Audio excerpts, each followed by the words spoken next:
Dream English बोलना है, ठीक है। तो इस वीडियो को, इस सेशन को पूरा देखिए और आज हम लोग इसी ट्रिक और टेक्निक के बारे में बात करेंगे। तो आज हम लोग सीखने वाले हैं, लर्न का अर्थ क्या होता है? लर्न का अर्थ होता है सीखना।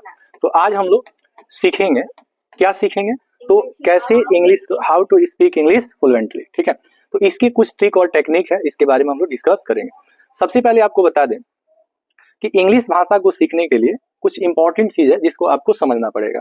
सबसे पहले देखिए, जो स्पोकन होता है ये वर्ब का थर्ड फॉर्म होता है। और किस वर्ब का थर्ड फॉर्म होता है? तो आपको बता दें कि स्पीक का थर्ड फॉर्म क्या होता है? स्पोकन होता है। स्पोकन के लिए इंपॉर्टेंट जो चीज है वो चार चीजें हैं। पहला जो चीज है वो ये है कि अगर आपका डिक्शनरी सही है, अगर आपके पास डिक्शनरी है, डिक्शनरी का अर्थ होता है शब्दकोश। अगर आपके पास शब्दकोश है, मीन्स वर्ड पावर है। पहली चीज ये है कि आपके पास इंग्लिश बोलने के लिए आपके पास इंग्लिश से रिलेटेड वोकैब होना चाहिए, डिक्शनरी होनी चाहिए, जिसको आप वर्ड पावर कहते हैं, हिंदी में इसको कहते हैं शब्दकोश। दूसरा जो इंपॉर्टेंट चीज है इंग्लिश बोलने के लिए वो है आपको ट्रांसलेशन बनाने आना चाहिए। ट्रांसलेशन, अच्छा, ट्रांसलेशन के लिए आपको स्ट्रक्चर्स पढ़ने होते हैं। क्या पढ़ने होते हैं? स्ट्रक्चर्स। जैसे आप कहेंगे कि वह क्रिकेट खेलने में माहिर है, तो he is at home in playing cricket, ठीक है। He is at home in playing cricket, या आप बोल सकते हैं he is expert in playing cricket.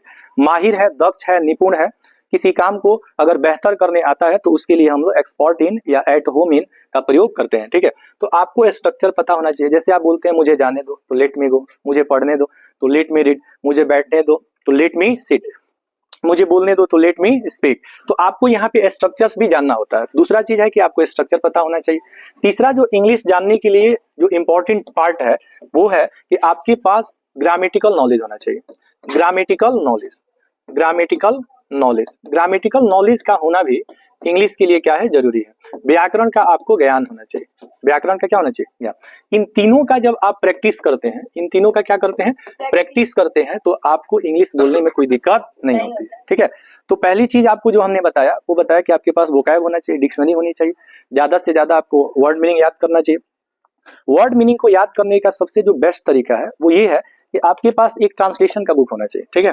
जैसे ये ट्रांसलेशन का अगर बुक आपके पास है तो इसमें आप देखेंगे कि बहुत सारे चैप्टर्स दिए गए हैं।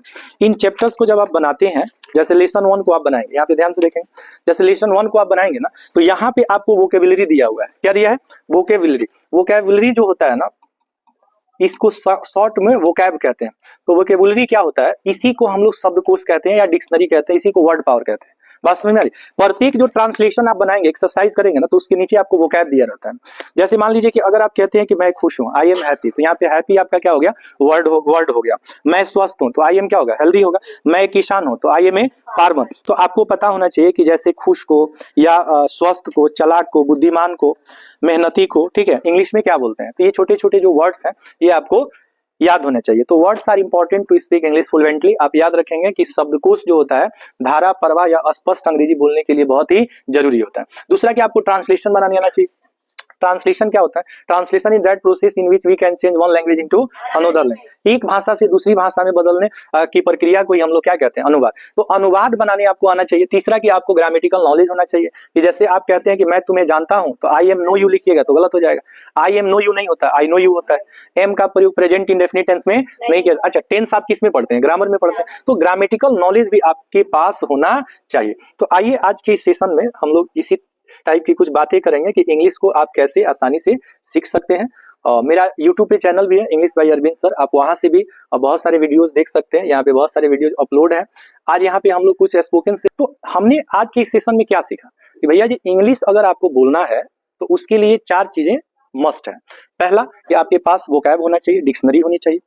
दूसरा चीज है कि आपको ट्रांसलेशन बनाने आना चाहिए। तीसरा, ग्रामर का सही नॉलेज होना चाहिए। और तीसरा, चौथा जो चीज है वो प्रैक्टिस है। It is regular practice that makes a man perfect. अगर ये 4 चीज करके अगर आप रीडिंग स्किल पे भी ध्यान देते हैं, जैसे आपके घर में किसी भी क्लास का बुक है, अगर उसको लाउडली पढ़ते हैं तो उसको सोना पे सुहागा बोलेंगे और भी आप बेहतर कर सकते हैं। ये बात हमेशा याद रखिएगा कि the more you have vocab, word power, the more your language will be significant या इंप्रेसिव। जितना आपके पास शब्दकोश होगा उतना ही ज्यादा आपकी भाषा प्रभावशाली होती है, शक्तिशाली होती है और आपको लोग सुनना पसंद करते हैं। Thank you for watching this video. बने रहिए हमारे साथ इस सेशन में।